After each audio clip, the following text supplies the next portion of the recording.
আমি দ্বারকাধীশ এবং আমার সভাতে বিভিন্ন সময় বিভিন্ন ধরনের মানুষ আসেন, নিজেদের দাবি নিয়ে, নিজেদের ইচ্ছে নিয়ে। কখনো কেউ ভোজন চান, আবার কখনো কেউ ওষুধ, কখনো কেউ বস্তু চান, কেউ আবার চান বস্ত্র। কারোর জ্ঞান চাই, কারোর ধন চাই, আবার কারোর বাসস্থান। অনেক সময় আমি এই অনুরোধ, এই ইচ্ছে পূর্ণ করি না। এবার আপনি এটা ভাবতেই পারেন যে কৃষ্ণ তো তাহলে লোভী, ওর কাছে তো সবকিছুই রয়েছে। তারপরেও আসল সত্য হলো এটাই যে কোনো সবল ব্যক্তি, যে কোনো গৃহস্থ ব্যক্তি যে কাজ করতে সক্ষম, তার পরিশ্রম দ্বারাই নিজের প্রয়োজনগুলি এবং ইচ্ছেগুলি পূরণ করা উচিত। এটা অত্যন্ত প্রয়োজনীয়। আর এগুলো তিনি করতে পারেন শিল্প, ব্যবসা, আচরণ অথবা জ্ঞানের ভিত্তিতে। এই পথে চলতে হবে, পরিশ্রম করতে হবে, তবেই সে কিছু অর্জন করতে পারবে। এবার এমন কোনো ব্যক্তি যার এই সব কিছুতে কোনো রুচি নেই, যে কিছুই করতে চায় না, সে কিছুই অর্জন করতে পারবে না। এবার এরকম কোনো ব্যক্তিকে যদি আমি কোনো বস্তু প্রদান করি, তাহলে কি হবে? সে পরাধীন হয়ে যাবে, আর সেটা উচিত হবে না।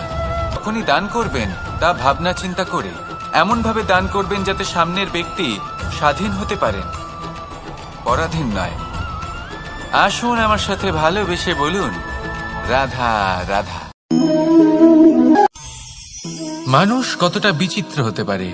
সব সময় স্বপ্ন দেখতে থাকে যে কাল আমি এটা করব, কাল আমি ওটা শুরু করব, কাল আমি ওটা সম্পন্ন করব। এই যে কাল শব্দটা, এই কাল দেখতে পাই, তার জন্য অপেক্ষা করি, যখন সেটা সামনে আসে বর্তমানে পরিণত হয়। এই কাল সব সময় একটা মিথ্যে সান্ত্বনা দেয় যে সে আসছে, কিন্তু সে কখনোই আসে না। যেটা আপনার হাতে রয়েছে তা হলো আজ, বর্তমান। তাই যা করার আছে, যা সম্পন্ন করতে চান, যা শুরু করতে চান, আজ করুন, বর্তমানে করুন। কারণ আজ আপনি যা করবেন সেটাই আপনার ভবিষ্যৎ নির্ধারিত করবে। ভবিষ্যতের বিষয় ভাবতে থাকলে ভবিষ্যৎ সুন্দর হবে না। আজ কর্ম করতে হবে। তাই আজ বর্তমানে জীবনযাপন করুন, কর্ম করুন, আর আমার সাথে ভালোবেসে বলুন, রাধা রাধা। এটা যতটাই বিশাল আকার, ঠিক ততটাই সরল। এই আকাশ যতই অন্ধকারাচ্ছন্ন, ততটাই আলোর প্রকাশ প্রদান করে থাকে। দেখতে গেলে এ হলো জীবনের সঞ্চালক, কিন্তু যদি ক্রুদ্ধ হয়ে যায় তাহলে প্রাণ কেড়ে নিতেও দ্বিধা বোধ করে না। এই আকাশ শুধুমাত্র পৃথিবী লোক নয়, বরং এই সমগ্র ব্রহ্মাণ্ডকে, এই সমগ্র সৃষ্টিকে, এর প্রত্যেকটা তারাকে, প্রত্যেকটা গ্রহকে একটা বিশেষ স্থান প্রদান করে। এর নিজের কোনোই অস্তিত্ব নেই, কিন্তু সকলকে অস্তিত্ব প্রদান করে। এটাই হলো এই আকাশের মাহাত্ম্য। এই আকাশে হলো মাহাত্ম্যের প্রতিরূপ, যা আমাদের ভাবনা দ্বারা উৎপন্ন হয়। আপনিও আকাশের মতো এই বোধকে আপন করে নিন। আপনার জীবনও আকাশের মতন মহান এবং বিশাল হয়ে উঠবে। আর তখনই মন সুপ্রসন্ন হয়ে বলবে, রাধা রাধা। আপনার থেকে বড়, আপনার থেকে মহান হলেন সেই গুরু। এটা কি আবশ্যক যে সেই গুরু পরিচালক হন? গুরু তিনি, যিনি আপনার ব্যক্তিত্বের নির্মাতা হন। আপনি কখন, কোথায়, কোন স্থানে, কি রূপে গুরু লাভ করবেন আর কি শিক্ষা লাভ করবেন তা নির্ভর করছে আপনার মানসিকতার উপর, যে আপনি সকলকে কিভাবে আপন করে নিতে পারেন। যদি আপনি গুরুকে আপন করতে চান, জ্ঞানকে আপন করতে চান, তাহলে আপনার মধ্যে শ্রদ্ধা জাগ্রত করতে হবে, সামর্থ্য জাগ্রত করতে হবে। আপনি গুরু এবং জ্ঞানকে আপন করে নিতে পারলে তা এমনিই আপনাকে মহান করে তুলবে। তাহলে আসুন আর আমার সাথে ভালোবেসে বলুন, রাধা রাধা। এই সংসারে এমন কিছু মানুষ আছেন যাদেরকে আপনার ভালো লাগে, তারা আপনার প্রিয়। আমরা চাই ওনারা আমাদের কাছে থাকুন, আমরা ওনাদের কাছে থাকি। এবার সেই ক্ষেত্রে আমরা তাদের ভালো ভালো উপহার দেওয়ার চেষ্টা করি, কারণ আমাদের প্রিয়। এদের আমরা একটা উপহার দিই, সোনা দিয়ে থাকি, আভূষণ দিয়ে থাকি, হিরে মুক্ত দিয়ে থাকি, কিন্তু যদি ভেবে দেখি এই সব কিছুরই একটা মূল্য আছে। ভেবে দেখুন, আপনি কি তাদের এমন কোনো উপহার দিতে পারেন যা কিনা অমূল্য? তা এরকম উপহার কি হতে পারে? ঠিক বলেছেন আপনি, প্রেম। এই প্রেমই হলো অমূল্য, কারণ মন থেকে এর উৎপত্তি হয়। না চেয়ে পাওয়া যায় আর না ছিনিয়ে নেওয়া যায় এই ভালোবাসা। ঠিক এইরকমই হয় এই সম্মান। যদি সম্মান করো তাহলে মন থেকে এবং ভালোবেসে করো, ভয় পেয়ে নয়। মনে রাখবেন, যে মাথা ভয়ের দ্বারা নত হয়, বিরোধিতাও প্রথমে সেই করে থাকে। যে মাথা ভালোবেসে নত হয় তা আপনার জন্য বলিদানও দিতে পারে। এই সংসারের সব থেকে বড় উপহার, সব থেকে বড় বরদান এই প্রেম এবং সম্মান। তাকে সম্মান করুন আর আমার সাথে ভালোবেসে বলুন, রাধা রাধা। কখনো কোনো চাতককে দেখেছেন?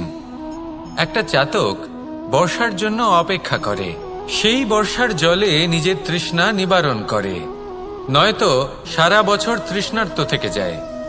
ও আকাশের দিকে তাকিয়ে থাকে আর অপেক্ষা করে যে কবে বর্ষা হবে আর কবে আমি আমার তৃষ্ণা এখানে খাবার পায়, খেয়ে নেয়। আত্মীয় স্বজন বন্ধু বান্ধব যাকেই পায় তার সাথে সময় কাটায়, খাবার খায় আর চলে যায়। এবার এদের মধ্যে মিল কোথায় আর পার্থক্য কোথায়? দুজনের কাছেই ডানা রয়েছে, দুজনেই উড়তে পারে। এই আকাশ হলো ওদের, খাবারের দানা ওদের। পার্থক্য হলো তাদের অভিলাষার, পার্থক্য হলো তাদের আকাঙ্ক্ষার, পার্থক্য জীবন যাপনের ধরনের। এবার যত বেশি আকাঙ্ক্ষা থাকবে, যত দামি জীবন যাপন করার ইচ্ছে থাকবে, তত বেশি কষ্ট আপনাকে সহ্য করতে হবে। আবার অন্যদিকে জীবন যত সরল হবে, জীবন যাপন যত সরল হবে, সমস্যা ততটাই কম হবে। তাই সবসময় চেষ্টা করবেন আপনার মানসিকতা এবং আপনার জীবন যেন সরল হয়। ভালোবাসতে থাকুন। যদি কেউ আপনাকে ভালোবাসে, তাকেও আপনি ভালোবাসা ফিরিয়ে দিন। তাদের সাথে কথা বলুন, কিছু তাদের কথা শুনুন, কিছু নিজের কথা বলুন। দেখবেন সকল তাপ উত্তাপ দূর হয়ে গেছে। এটাই তো হলো জীবনের সারমর্ম। তাই প্রেমে থাকুন, ভালোবাসুন, আর ভালোবেসে আমার সাথে বলুন, রাধা রাধা। ক্ষমা একটা চাওয়া থেকে এড়িয়ে যান, তাহলে তাতে আপনারই ক্ষতি হবে। কিভাবে? ক্ষমা না চাইলে মনের মধ্যে অহংকার জাগ্রত হয়, আর অহংকার তো প্রকৃত অর্থে আমাদের ক্ষতিই করে। 2, কেউ যদি অপরাধ করেন, আপনার থেকে ক্ষমা না চান, তাহলে তাকে ক্ষমা করবেন না।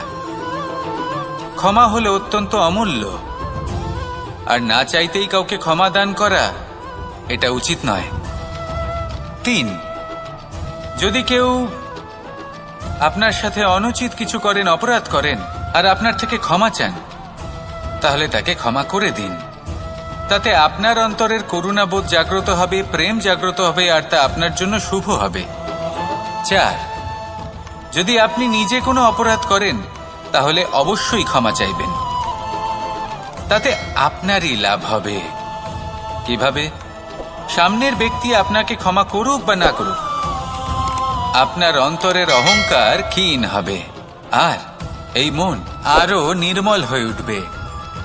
এই ক্ষমা অত্যন্ত অমূল্য। ভেবেচিন্তে একে ব্যবহার করুন, আর আমার সাথে ভালোবেসে বলুন, রাধা রাধা। একবার একজন গুরু তার শিষ্যদের পরীক্ষা নিচ্ছিলেন। উনি ওনার প্রত্যেক শিষ্যকে একটি করে পাখি দিয়ে বললেন সেই পাখির বলি দিতে হবে, কিন্তু এমন এক স্থানে যেখানে কেউ তাদের দেখতে পাচ্ছে না। প্রত্যেক শিষ্য নিজের যাত্রা শুরু করল। কেউ ঘন বনে প্রবেশ করল, কেউ অন্ধকার গুহায় প্রবেশ করল, কেউ দূরে কোনো পর্বতের শিখরে পৌঁছে গেল। যে মুহূর্তে দেখল তাদের কেউ দেখতে পাচ্ছে না, তারা সেই বলি দিতে চেষ্টা করল। যেই বলি দিতে গেল, সেই পাখি আলোর কিরণে পরিবর্তিত হলো এবং লুপ্ত হয়ে গেল। একজন শিষ্য ছিল যে আবার গুরুর কাছে ফিরে এলো। সে বলল, ক্ষমা করবেন গুরুদেব, কিন্তু আমি এমন কোনো স্থান পেলাম না যেখানে কেউ আমাকে দেখতে পাচ্ছে না। অন্য কেউ না দেখতে পেলেও আমি নিজে দেখতে পাচ্ছিলাম, আমার অন্তর্মন দেখতে পাচ্ছিল। সেই শিষ্য বুঝতে পেরেছিল যে পরমাত্মার দৃষ্টি সবসময় তাকে দেখতে পাচ্ছে, আর ও কখনো অনুচিত কর্ম করতে পারবে না। আর শুধুমাত্র এই কারণে সেই শিষ্যই সেই পরীক্ষায় উত্তীর্ণ হল। আসুন আর আমার সাথে ভালোবেসে বলুন, রাধা রাধা। আমরা সবাই ফল খাই, কিন্তু আমাদের সেই ফলই প্রিয় হয় যে পরিপক্ক হয়ে ওঠে, যেটা নম্র হয়, আর যে ফল অনেক বেশি মিষ্টি আর সুস্বাদু হয়ে থাকে, যাদের রঙে বাহার দেখা যায়। সেইভাবে জীবনে আমরা নানান মানুষের সাথে পরিচিত হই, কিন্তু সেই মানুষই আমাদের মন ছুঁয়ে যায় যারা বিনম্র স্বভাবের, যাদের বাণী খুব মধুর, যাদের অন্তরে আত্মবিশ্বাসের একটা তেজ, একটা রং দেখা যায়। এবার এমন ব্যক্তি আমরা কি করে হব? ঠিক সেইভাবেই যেমন একটা ফল রোদ, বর্ষা, শীত, বায়ু এই সকল সংকটময় পরিস্থিতির সম্মুখীন হয়ে পরিপক্ক হয়ে ওঠে, সেইভাবেই মানুষ সংকটময় পরিস্থিতির সম্মুখীন হয়ে পরিপক্ক হয়ে ওঠেন। যদি এই সংকটের সম্মুখীন হন তাহলে অভিজ্ঞ হবেন, আর এই অভিজ্ঞতাই শিক্ষা দিয়ে যাবে। এই অভিজ্ঞতা আমাদের শিখিয়ে দেয় যে আমাদের বিনম্র থাকতে হবে, অহংকার করে কোনো লাভ নেই। মধুর বাণীর যে কি মূল্য তা আমরা শিখতে পারি। এই অভিজ্ঞতাই আমাদের বুঝিয়ে দেয় যে উচিত অনুচিত কোনটা আমাদের দৃষ্টিভঙ্গি তৈরি করে, আর এই দৃষ্টিভঙ্গি দ্বারা আত্মবিশ্বাস জাগ্রত হয়। সেই জন্য জীবনে কখনো বিপদ থেকে দূরে পালাবেন না, সেগুলোর সম্মুখীন হন, অভিজ্ঞতা লাভ করুন, তার থেকে শিক্ষা লাভ করুন, এইভাবেই পরিপক্ক হবেন। আসুন আমার সাথে ভালোবেসে বলুন, রাধা রাধা। মানুষ বর্তমানে নিজের জীবন অতিবাহিত করেন, কিন্তু তার জীবনে অতীতকাল এবং ভবিষ্যৎকাল এই দুটোরই সমান গুরুত্ব রয়েছে।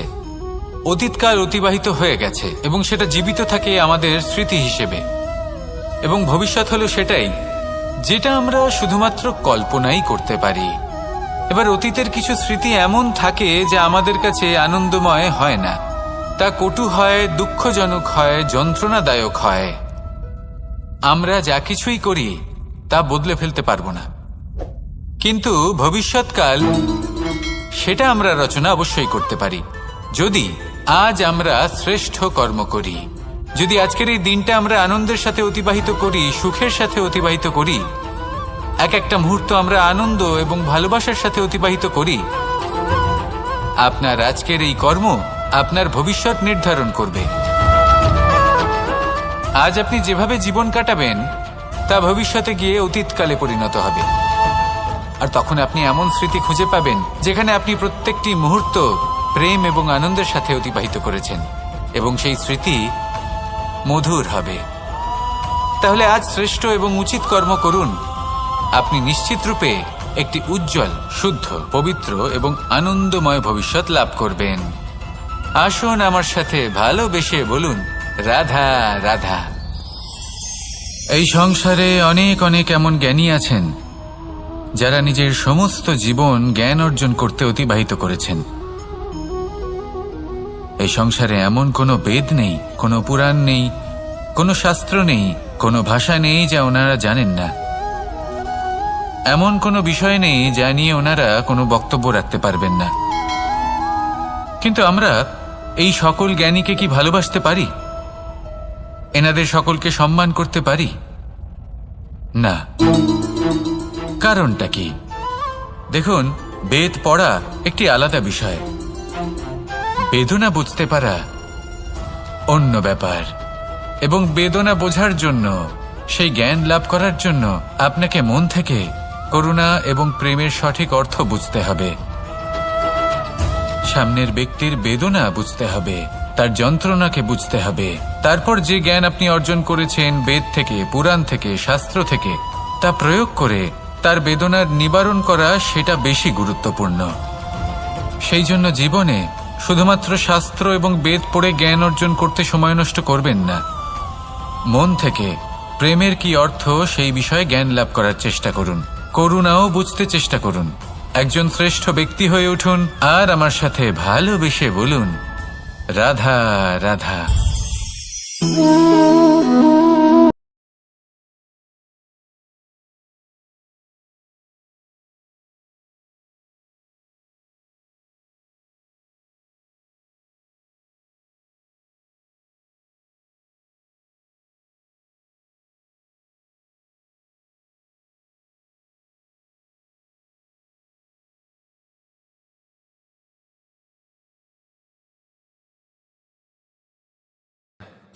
এই জল হলো মহান, আর এর একটা মহান গুণ আছে, এর নিজস্ব কোনো রং নেই।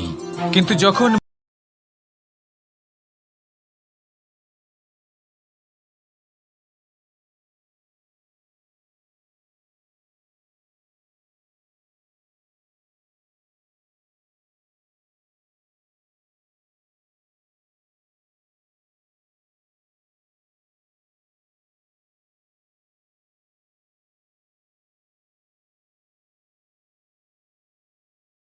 কর্মের এই ধারাতে বইতে থাকুন, এই সংসারের মঙ্গল করতে থাকুন, শ্রেষ্ঠ কর্ম করতে থাকুন।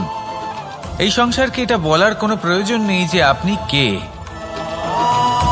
আপনি যদি কর্ম করতে থাকেন তাহলে এই সংসার নিজে থেকেই আপনার মূল্য জানতে পারবে, আর তখন এই মন প্রসন্ন হয়ে বলবে, রাধা রাধা। আমি দ্বারকাধীশ এবং আমার সভাতে বিভিন্ন সময় বিভিন্ন ধরনের মানুষ আসেন, নিজেদের দাবি নিয়ে, নিজেদের ইচ্ছে নিয়ে। কখনো কেউ ভোজন চান, আবার কখনো কেউ ওষুধ, কখনো কেউ বস্তু চান, কেউ আবার চান বস্ত্র। কারোর জ্ঞান চাই, কারোর ধন চাই, আবার কারোর বাসস্থান। অনেক সময় আমি এই অনুরোধ, এই ইচ্ছে পূর্ণ করি না। এবার আপনি এটা ভাবতেই পারেন যে কৃষ্ণ তো তাহলে লোভী, ওর কাছে তো সবকিছুই রয়েছে, নিজের প্রয়োজনগুলি এবং ইচ্ছেগুলি পূরণ করা উচিত। এটা অত্যন্ত প্রয়োজনীয়, আর এগুলো তিনি করতে পারেন শিল্প, ব্যবসা, আচরণ অথবা জ্ঞানের ভিত্তিতে। এই পথে চলতে হবে, পরিশ্রম করতে হবে, তবেই সে কিছু অর্জন করতে পারবে। এবার এমন কোনো ব্যক্তি যার এই সব কিছুতে কোনো রুচি নেই, যে কিছুই করতে চায় না, সে কিছুই অর্জন করতে পারবে না। এবার এরকম কোনো ব্যক্তিকে যদি আমি কোনো বস্তু প্রদান করি, তাহলে কি হবে? সে পরাধীন হয়ে যাবে, আর সেটা উচিত হবে না।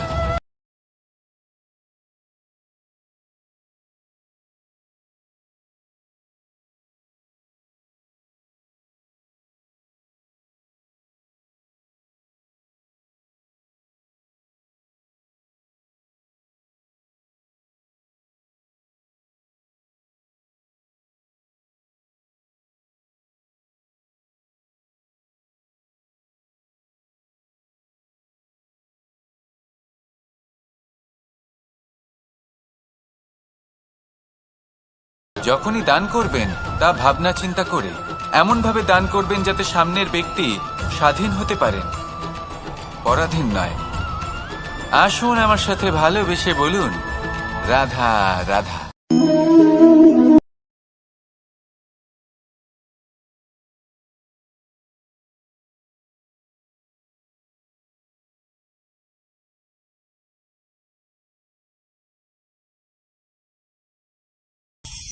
মানুষ কতটা বিচিত্র হতে পারে, সব সময় স্বপ্ন দেখতে থাকে যে কাল আমি পাই।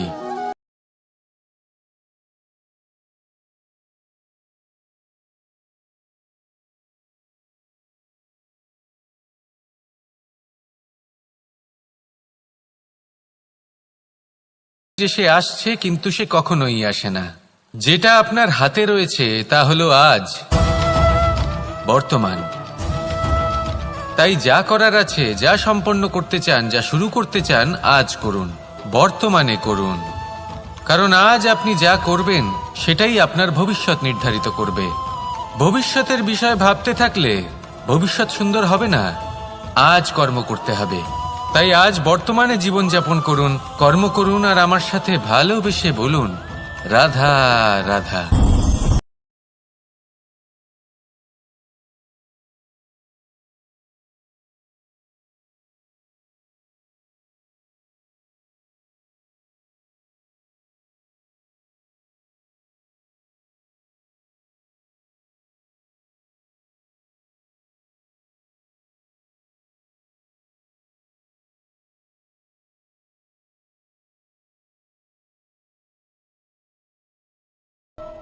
যাকে আমরা বুঝতেই পারি না, এটা যতটাই বিশাল আকার, ঠিক ততটাই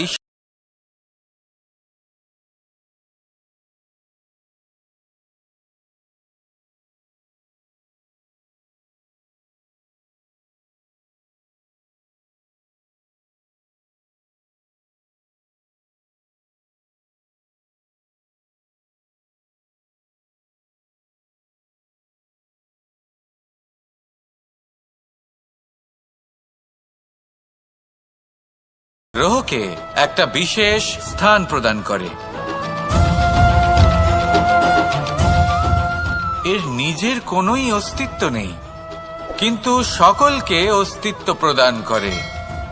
এটাই হলো এই আকাশের মাহাত্ম্য। এই আকাশই হলো মাহাত্ম্যের প্রতিরূপ, যা আমাদের ভাবনা দ্বারা উৎপন্ন হয়। আপনিও আকাশের মতো এই বোধকে আপন করে নিন। আপনার জীবনও আকাশের মতন মহান এবং বিশাল হয়ে উঠবে। আর তখনই মন সুপ্রসন্ন হয়ে বলবে, রাধা রাধা। আপনার থেকে বড়, আপনার থেকে মহান হলেন সেই গুরু। এটা কি আবশ্যক যে সেই গুরু কোনো ব্যক্তিই হবেন? কখনোই নয়। গুরু হলেন একটা তত্ত্ব, গুরু হলেন একটা শক্তি। গুরু একজন ব্যক্তি হলে শুধুই একজনই হতেন, কিন্তু তা নয়। গুরু হলেন একটা অনুভূতি, গুরু হলেন শ্রদ্ধা। গুরু তিনি যিনি আপনার ব্যক্তিত্বের পরিচালক হন। গুরু তিনি যিনি আপনার ব্যক্তিত্বের নির্মাতা হন। আপনি কখন, কোথায়, কোন স্থানে, কি রূপে গুরু লাভ করবেন আর কি শিক্ষা লাভ করবেন তা নির্ভর করছে আপনার মানসিকতার উপর, যে আপনি সকলকে কিভাবে আপন করে নিতে পারেন। যদি আপনি গুরুকে আপন করতে চান, জ্ঞানকে আপন করতে চান, তাহলে আপনার মধ্যে শ্রদ্ধা জাগ্রত করতে হবে, সামর্থ্য জাগ্রত করতে হবে। আপনি গুরু এবং জ্ঞানকে আপন করে নিতে পারলে তা এমনিই আপনাকে মহান করে তুলবে। তাহলে আসুন আর আমার সাথে ভালোবেসে বলুন, রাধা রাধা। এই সংসারে এমন কিছু মানুষ আছেন যাদেরকে আপনার ভালো লাগে, তারা আপনার প্রিয়। আমরা চাই ওনারা আমাদের কাছে থাকুন, আমরা ওনাদের কাছে থাকি। এবার সেই ক্ষেত্রে আমরা তাদের ভালো ভালো উপহার দেওয়ার চেষ্টা করি, কারণ ওনারা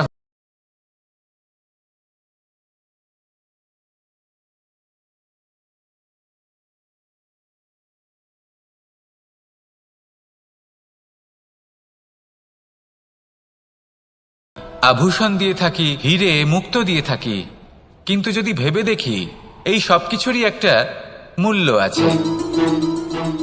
ভেবে দেখুন, আপনি কি তাদের এমন কোনো উপহার দিতে পারেন যা কিনা অমূল্য? তা এরকম উপহার কি হতে পারে? ঠিক বলেছেন আপনি।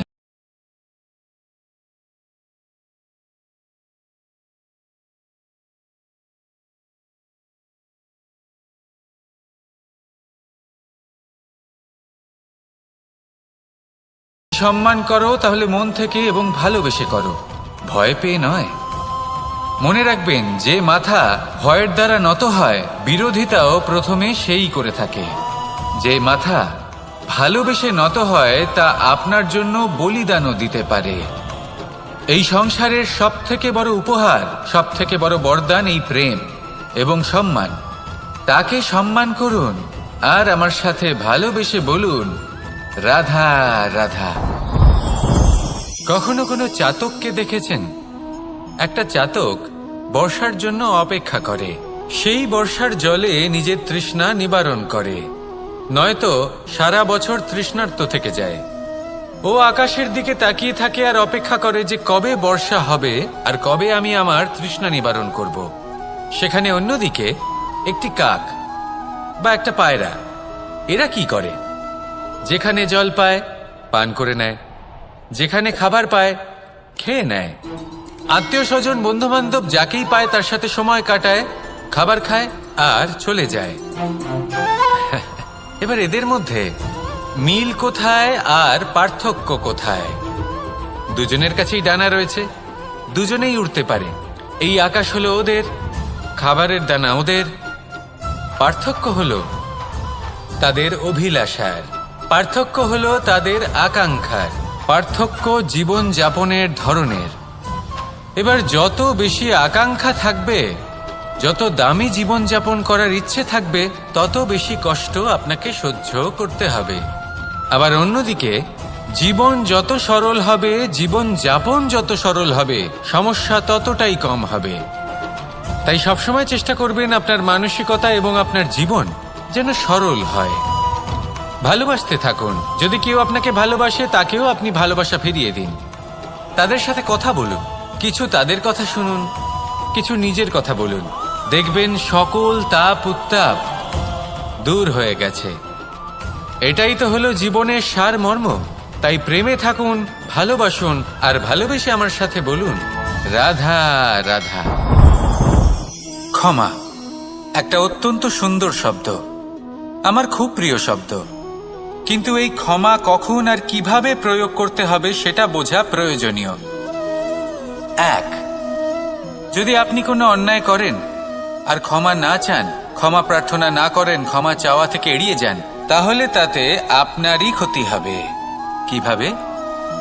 ক্ষমা না চাইলে মনের মধ্যে অহংকার জাগ্রত হয়, আর অহংকার তো প্রকৃত অর্থে আমাদের ক্ষতিই করে। দুই, কেউ যদি অপরাধ করেন, আপনার থেকে ক্ষমা না চান, তাহলে তাকে ক্ষমা করবেন না। ক্ষমা হলো অত্যন্ত অমূল্য, আর না চাইতেই কাউকে ক্ষমা দান করা এটা উচিত নয়। তিন, যদি কেউ আপনার সাথে অনুচিত কিছু করেন, অপরাধ করেন, আর আপনার থেকে ক্ষমা চান, তাহলে তাকে ক্ষমা করে দিন। তাতে আপনার অন্তরের করুণাবোধ জাগ্রত হবে, প্রেম জাগ্রত হবে, আর তা আপনার জন্য শুভ হবে। চার, যদি আপনি নিজে কোনো অপরাধ করেন, তাহলে অবশ্যই ক্ষমা চাইবেন, তাতে আপনারই লাভ হবে। কিভাবে? সামনের ব্যক্তি আপনাকে ক্ষমা করুক বা না করুক, আপনার অন্তরের অহংকার ক্ষীণ হবে, আর এই মন আরো নির্মল হয়ে উঠবে।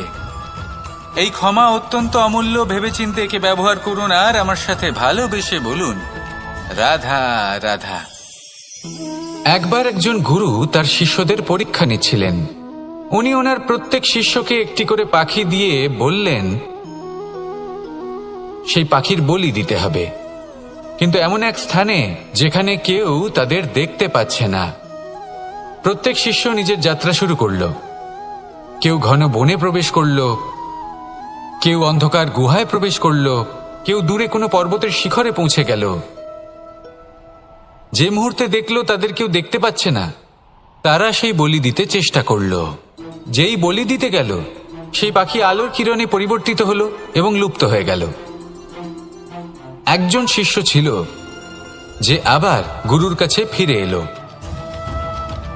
সে বলল, ক্ষমা করবেন গুরুদেব, কিন্তু আমি এমন কোনো স্থান পেলাম না যেখানে কেউ আমাকে দেখতে পাচ্ছে না। অন্য কেউ না দেখতে পেলেও আমি নিজে দেখতে পাচ্ছিলাম, আমার অন্তর্মন দেখতে পাচ্ছিল। সেই শিষ্য বুঝতে পেরেছিল যে পরমাত্মার দৃষ্টি সবসময় তাকে দেখতে পাচ্ছে, আর ও কখনো অনুচিত কর্ম করতে পারবে না। আর শুধুমাত্র এই কারণে সেই শিষ্যই সেই পরীক্ষায় উত্তীর্ণ হল। আসুন আর আমার সাথে ভালোবেসে বলুন, রাধা রাধা।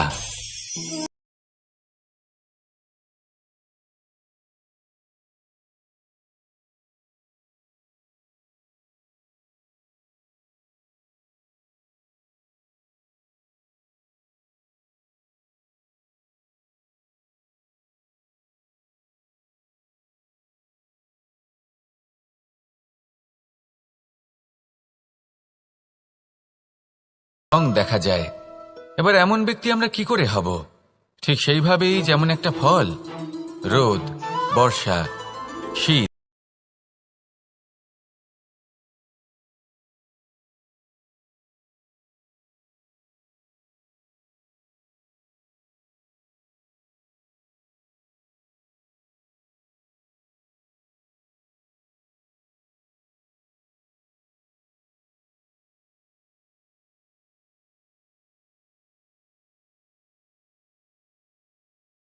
আমাদের বুঝিয়ে দেয় যে উচিত অনুচিত কোনটা, আমাদের দৃষ্টিভঙ্গি তৈরি করে, আর এই দৃষ্টিভঙ্গি দ্বারা আত্মবিশ্বাস জাগ্রত হয়। সেই জন্য জীবনে কখনো বিপদ থেকে দূরে পালাবেন না, সেগুলোর সম্মুখীন হন, অভিজ্ঞতা লাভ করুন, তার থেকে শিক্ষা লাভ করুন, এইভাবেই পরিপক্ক হবেন। আসুন আমার সাথে ভালোবেসে বলুন, রাধা রাধা। মানুষ বর্তমানে নিজের জীবন অতিবাহিত করেন, কিন্তু তার জীবনে অতীতকাল এবং ভবিষ্যৎকাল এই দুটোরই সমান গুরুত্ব রয়েছে। অতীতকাল অতিবাহিত হয়ে গেছে এবং সেটা জীবিত থাকে আমাদের স্মৃতি হিসেবে, এবং ভবিষ্যৎ হলো সেটাই যেটা আমরা শুধুমাত্র কল্পনাই করতে পারি। এবার অতীতের কিছু স্মৃতি এমন থাকে যা আমাদের কাছে আনন্দময় হয় না, তা কটু হয়, দুঃখজনক হয়, যন্ত্রণাদায়ক হয়। আমরা যা কিছুই করি তা বদলে ফেলতে পারবো না, কিন্তু ভবিষ্যৎকাল সেটা আমরা রচনা অবশ্যই করতে পারি, যদি আজ আমরা শ্রেষ্ঠ কর্ম করি। যদি আজকের এই দিনটা আমরা আনন্দের সাথে অতিবাহিত করি, সুখের সাথে অতিবাহিত করি, এক একটা মুহূর্ত আমরা আনন্দ এবং ভালোবাসার সাথে অতিবাহিত করি, আপনার আজকের এই কর্ম আপনার ভবিষ্যৎ নির্ধারণ করবে। আজ আপনি যেভাবে জীবন কাটাবেন তা ভবিষ্যতে গিয়ে অতীতকালে পরিণত হবে। আর তখন আপনি এমন স্মৃতি খুঁজে পাবেন যেখানে আপনি প্রত্যেকটি মুহূর্ত প্রেম এবং আনন্দের সাথে অতিবাহিত করেছেন, এবং সেই স্মৃতি মধুর হবে। তাহলে আজ শ্রেষ্ঠ এবং উচিত কর্ম করুন। আপনি নিশ্চিত রূপে একটি উজ্জ্বল, শুদ্ধ, পবিত্র এবং আনন্দময় ভবিষ্যৎ লাভ করবেন। আসুন আমার সাথে ভালোবেসে বলুন, রাধা রাধা। এই সংসারে অনেক অনেক এমন জ্ঞানী আছেন যারা নিজের সমস্ত জীবন জ্ঞান অর্জন করতে অতিবাহিত করেছেন। এই সংসারে এমন কোনো বেদ নেই, কোনো পুরাণ নেই, কোনো শাস্ত্র নেই, কোনো ভাষা নেই যা ওনারা জানেন না। এমন কোনো বিষয় নেই যা নিয়ে ওনারা কোনো বক্তব্য রাখতে পারবেন না। কিন্তু আমরা এই সকল জ্ঞানীকে কি ভালোবাসতে পারি? এনাদের সকলকে সম্মান করতে পারি না। কারণটা কি? দেখুন, বেদ পড়া একটি আলাদা বিষয়, বেদনা বুঝতে পারা অন্য ব্যাপার। এবং বেদনা বোঝার জন্য, সেই জ্ঞান লাভ করার জন্য আপনাকে মন থেকে করুণা এবং প্রেমের সঠিক অর্থ বুঝতে হবে। সামনের ব্যক্তির বেদনা বুঝতে হবে, তার যন্ত্রণাকে বুঝতে হবে। তারপর যে জ্ঞান আপনি অর্জন করেছেন বেদ থেকে, পুরাণ থেকে, শাস্ত্র থেকে, তা প্রয়োগ করে তার বেদনার নিবারণ করা, সেটা বেশি গুরুত্বপূর্ণ। সেই জন্য জীবনে শুধুমাত্র শাস্ত্র এবং বেদ পড়ে জ্ঞান অর্জন করতে সময় নষ্ট করবেন না। মন থেকে প্রেমের কি অর্থ সেই বিষয়ে জ্ঞান লাভ করার চেষ্টা করুন। করুণাও বুঝতে চেষ্টা করুন। একজন শ্রেষ্ঠ ব্যক্তি হয়ে উঠুন আর আমার সাথে ভালোবেসে বলুন, রাধা রাধা।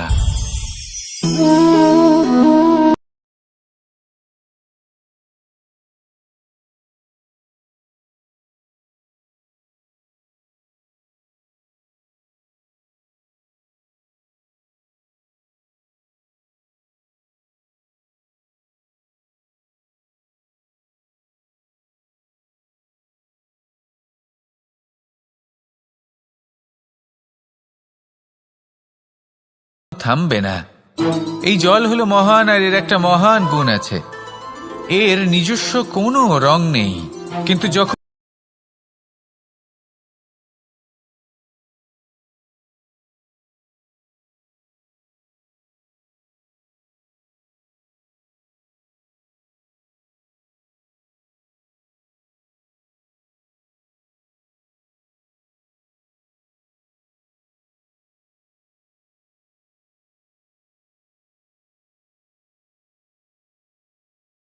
শুধু কর্মের এই ধারাতে বইতে থাকুন, এই সংসারের মঙ্গল করতে থাকুন, শ্রেষ্ঠ কর্ম করতে থাকুন। এই সংসারকে এটা বলার কোনো প্রয়োজন নেই যে আপনি কে। আপনি যদি কর্ম করতে থাকেন তাহলে এই সংসার নিজে থেকেই আপনার মূল্য জানতে পারবে, আর তখন এই মন প্রসন্ন হয়ে বলবে, রাধা রাধা। আমি দ্বারকাধীশ এবং আমার সভাতে বিভিন্ন সময় বিভিন্ন ধরনের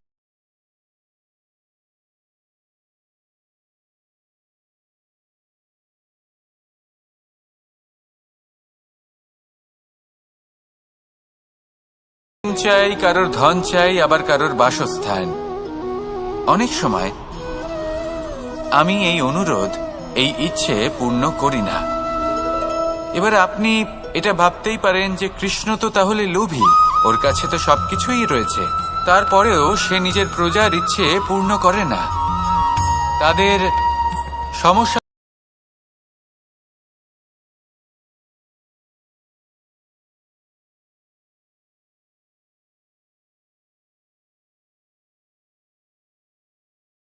ব্যক্তি যে কাজ করতে সক্ষম তার পরিশ্রম দ্বারাই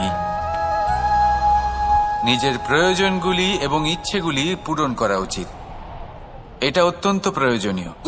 আর এগুলো তিনি করতে পারেন শিল্প, ব্যবসা, আচরণ অথবা জ্ঞানের ভিত্তিতে। এই পথে চলতে হবে, পরিশ্রম করতে হবে, তবেই সে কিছু অর্জন করতে পারবে। এবার এমন কোনো ব্যক্তি যার এই সব কিছুতে কোনো রুচি নেই, যে কিছুই করতে চায় না, সে কিছুই অর্জন করতে পারবে না। এবার এরকম কোনো ব্যক্তিকে যদি আমি কোনো বস্তু প্রদান করি, তাহলে কি হবে? সে পরাধীন হয়ে যাবে, আর সেটা উচিত হবে না।